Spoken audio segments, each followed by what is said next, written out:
Hi friends, আজকে আমি আপনাদের জন্য একটা বাঙালি রেসিপি নিয়ে এসেছি। ঠান্ডা তো পড়ে গেল, পৌষ মাসের মাঝামাঝি এসে গেল। এত ঠান্ডাতে বাড়িঘরে, আমাদের বাঙালি বাড়িঘরে তো বিশেষ করে পিঠা হতেই থাকে, তাই না? দেখুন, আজকে আমি একটা পাটিসাপটার সিম্পল রেসিপি আপনাদের বলবো, যেটাতে মনে হয় অনেক পরিশ্রম লাগবে, তা কিছুই লাগবে না। এরকম আমি এখানে চালের দোকানে কিনতে পাওয়া যায় এরকম রাইস ফ্লাওয়ার চালের আটা নিয়ে নিয়েছি। তাছাড়া সাথে ময়দা এরকম কিনতে পাওয়া যায়। ময়দা আমি হাফ বাটি নিয়েছি, আর এটা দিয়ে 2 বাটি এরকম চাল আমি নেব। আর সাথে কন্ডাটা, ভেতরে যে আমি পাটিসাপটার ভেতরে যে পুরটা দেব, সেটা কি দিয়ে দেব, সেটা আমি এখানে একটু মাওয়া বলে এটা দোকানে কিনতে পাওয়া যায়। আমি এখানে 100 গ্রামের মতো মাওয়া নিয়ে নিয়েছি, আর হাফ গ্লাস দুধ নিয়ে নিয়েছি। এটা থেকে আমি এটা কন্ডাটা বানাবো, পুরটা বানাবো, তৈরি করব। আর সাথে এই ময়দা আর চালের গুঁড়োগুলি মিশিয়ে কিভাবে করতে আমি এটা নেক্সট দেখাচ্ছি আপনাদের।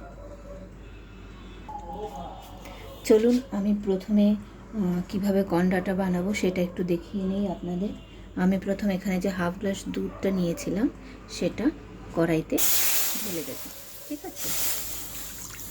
এটার মধ্যে আমি আমার যে ওই পুরটা এনেছিলাম, পুর বানানোর জন্য এই মাওয়াটা, ক্ষীর আর কি, বুঝলেন তো? ক্ষীরটাকে আমি এখানে নিয়ে নেব। এটা দুধের মধ্যে তার জন্য নিয়েছি, আমি এটা লিকুইড ফর্ম বানাবো। তারপর আমি এটাতে একটু করে, অল্প করে একটু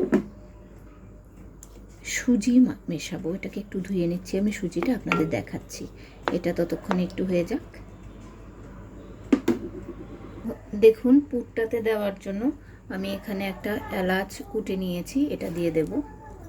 ফ্রেশ কুটা একটা এলাচের গন্ধটাই না একদম আলাদা থাকে। এটা দিয়ে দেবে। দেখুন আমার এটা গুলে গুলে আসছে, এটা হতে দেব।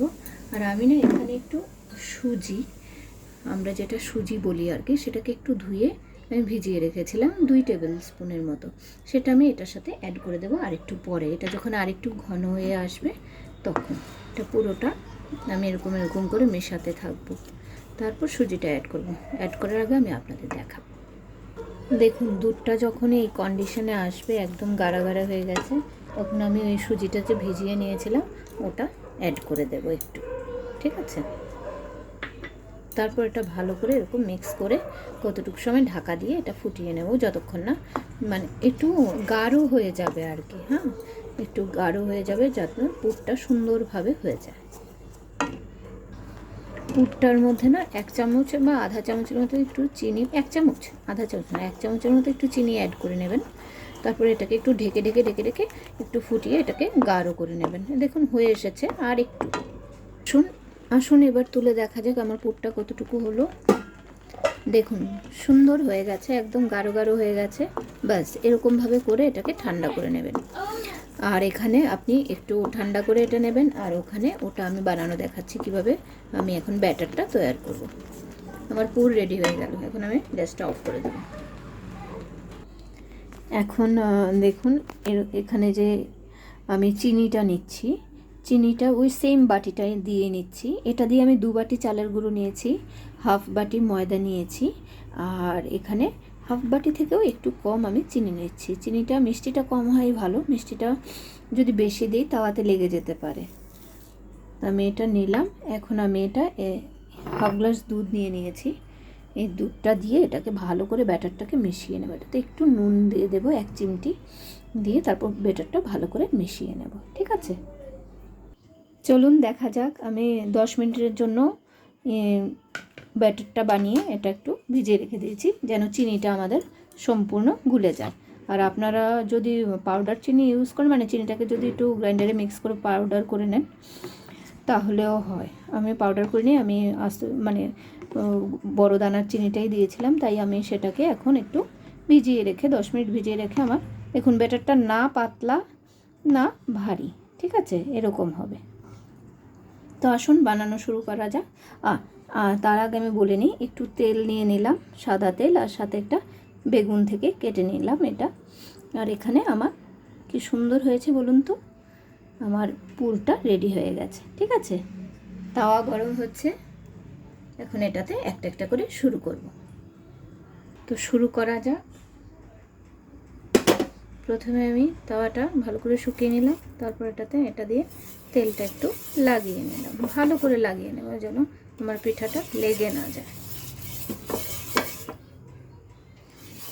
আবার পুরো তেল একদম ঢেলে দেবেন না, বাস এরকম করে একটু মাখা মাখা করে একটু লাগিয়ে নেব, ঠিক আছে? বাস হয়ে গেল আমার তেল লাগানো। এটা একটু গরম হতে দেবো, একটু কড়া আছে, প্রথম একটু রাখবেন তাওয়াটাকে, তারপর আমি এগিয়ে নিয়ে এরকম করে এটাকে ছেড়ে দেব।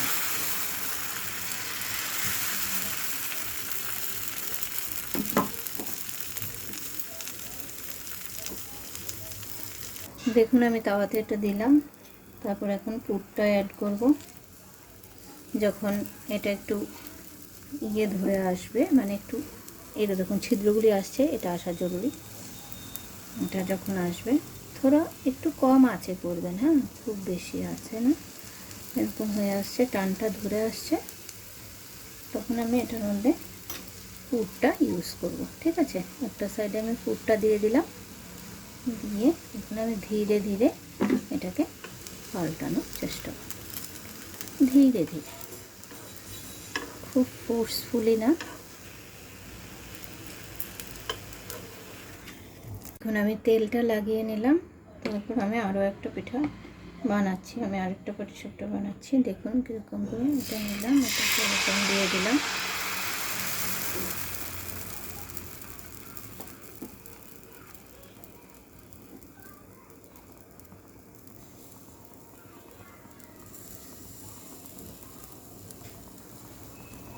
যখন এরকম ছিদ্র ছিদ্র হওয়া শুরু হয়ে যাবে, তখন আঁচটা কমিয়ে দেব, আর দিয়ে একটু কাঁচা থাকতে আমি পুরটা দিয়ে আরেকটু হয়ে পেন আমি ধীরে ধীরে করে এটাকে পাল্টে নেব, তাহলে সুন্দর আমাদের পিঠাটা উঠে আসবে। দেখুন কোনো ঝঞ্ঝট নেই, উঠে গেছে।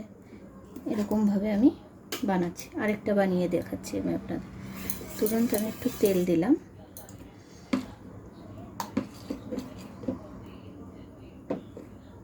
তারপর আমি এটা দিলাম, ঠিক আছে? এটাকে আমি একটু ছিদ্র ছিদ্র আসা অবধি একটু, মানে একটু টান ধরা অবধি আমি করবো।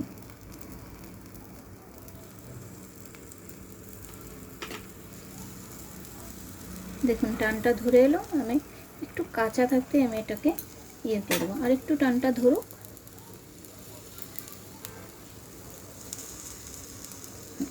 টানটা ধরে গেছে, এখন আমি ফট করে পাল্টে নেব। হয়ে গেছে আমার পিঠা। দেখুন আমার পিঠা তৈরি হয়ে গেল। এখন আমি এটাকে এরকম সুন্দর করে প্লেটের মধ্যে নিয়ে সাজিয়ে নেব।